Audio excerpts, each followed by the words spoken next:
Right, hello lads and lasses, and welcome back to Boys Down Under, where I hope you all had a very wonderful Christmas, and I hope you guys all enjoyed whatever Christmas shenanigans you guys got up to. But we're back today because Celtic are back in action as we take on St Johnstone away from home. Before we go any further though, please remember to like the video and subscribe to the channel. It's the best way to help support the channel grow, and I would appreciate it absolutely heaps. But without further ado, let's get into it. So, an away day to McDermott Park is in store for the Celts. Well, you know, the players who are actually still fit enough to make the trip away. But before we go, it is the last game before we go into the brought forward winter break. Unfortunately, there'll only be 500 fans available or allowed to enter the stadium due to the advised guidelines from Nicola Sturgeon, which means it's going to have that sort of behind closed doors early lockdown feel to it. However, regardless, Celtic need to win. After dropping points at Paisley, we cannot let ourselves get further behind. Similar to what was being said last year, a bit of a deja vu feel about it, but as we all know, it isn't last year. We have Big Ange taking us to the top. But running into the match, Celtic had their perfect 7 wins from 7 matches streak of form, halted by St Mirren as I mentioned earlier. We drew against St Mirren last week, and look, still it isn't the end of the world, and we're only 2 games behind Rangers in the fact that, you know, if we can win 2 games and Rangers lose 2 games, we go top of the ladder. So still very much achievable, and certainly nothing to panic about.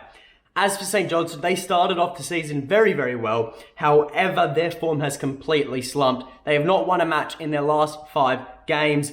That's seen them pick up 0 points. It's very poor. And look, they've lost every single match, and they sit bottom of the ladder, and rightfully so. They have not been good enough to get off the bottom spot. However, as I always say on this channel, the teams who are sitting down low are the ones who are most dangerous to Celtic, without a doubt.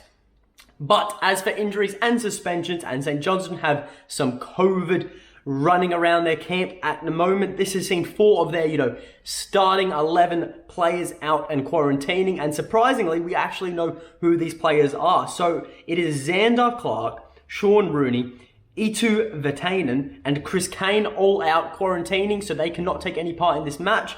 Also, David Wotherspoon and Cammy McPherson are out, but that is due to injury. Also, guys, I really apologize. I'm quite under the weather at the moment. Got a chest infection. My throat hurts. It's not COVID, luckily, but still, excuse my raspy voice and constant coughing. So, as for the Celts, while we may not have COVID issues, we have injury issues. And very bleak as always in revealing which players can return from injury, which players are still out. But I think it's safe to say that Jota, Turnbull, Ayeti, Georgios Giacomakis, Karamoko, and Julian will all miss out 100%. You've also then got the issue of Kyogo.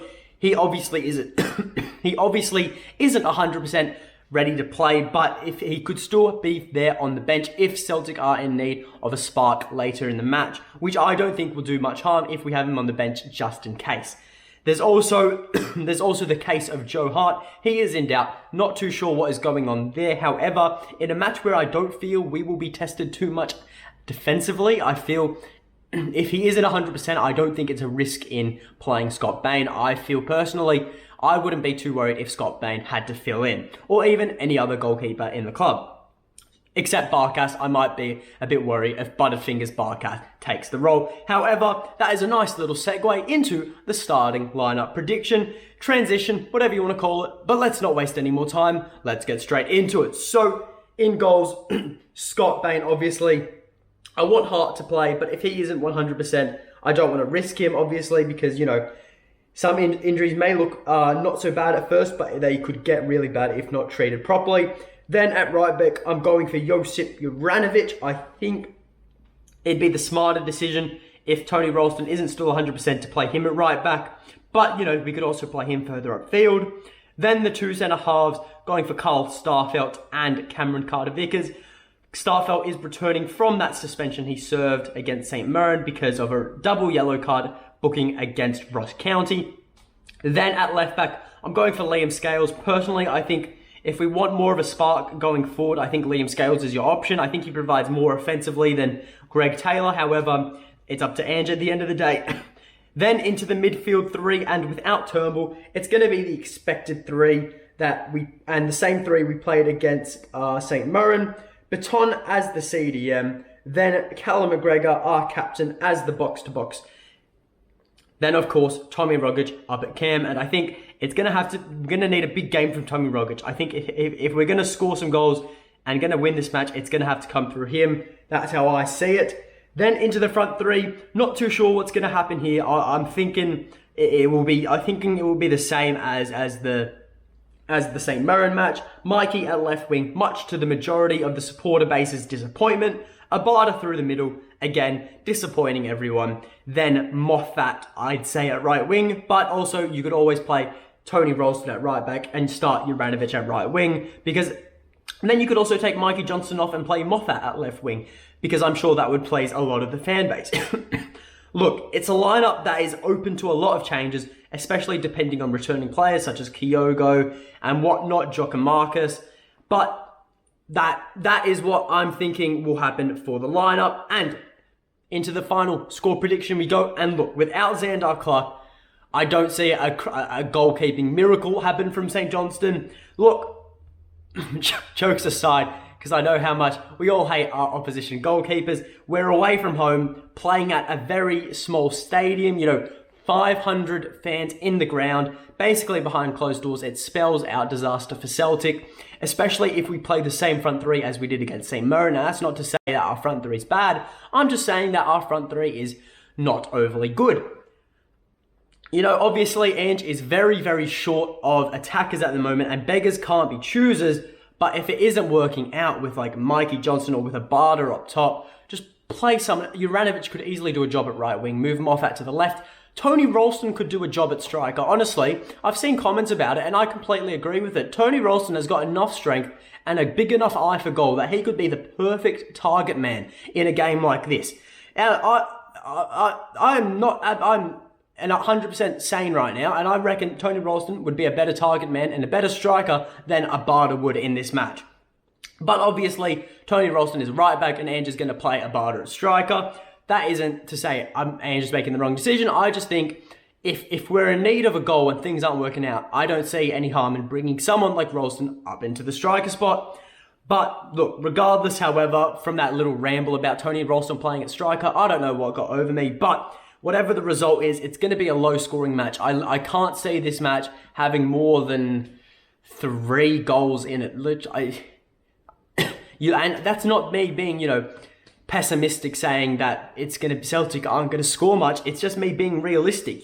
Celtic, really strong defense. We've got a really strong defense, full fitness, bar. Joe Hart, Scott Bain and goals. Our back four is the strongest it could be at the moment, unless you consider Julien. Then you look at Celtic's attack. Very, very weak, very, very poor. A lot of skill in the front three, a lack of end product as well, though, in the front three. So you look at that, St Johnstone, they haven't really got a good attack. So it all shapes out to be a very low-scoring affair.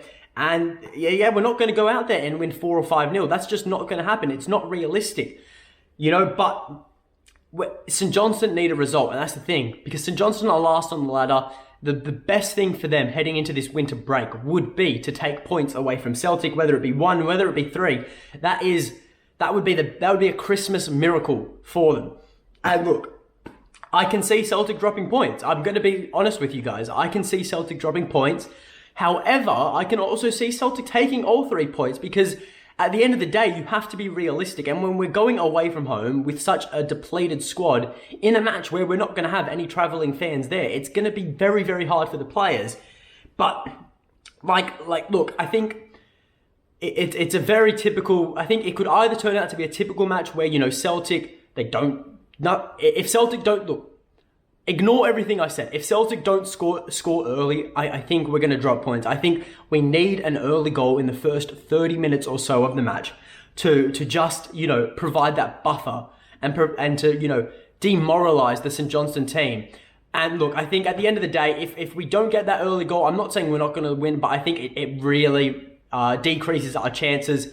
And for that reason, I'm going for a 1-0 prediction. I think we will score in the first half. We'll say, I think we'll score in the first half and we won't score again. I think we'll hold on for a 1-0 win. Scrappy, nothing special, but 3 points. And I think that's what we need heading into this winter break. After dropping points against St Mirren, all we need is 3 points. And we just need to keep our fingers crossed that the rehab of all our injured players goes smoothly. We bring in the summer signings that Ange wants and that would help benefit this team. You know, the Japanese Donnies and whoever else Ange picks out. But yeah, no. 3 points, 1-0 win. That's what I'm going for. Leave in the comments below what you guys think will be the final score. Who do you guys want to see at striker? I don't really know much more else to say. I'm feeling lightheaded, but you know, leave a like, subscribe to the channel, and until next time, hail, hail.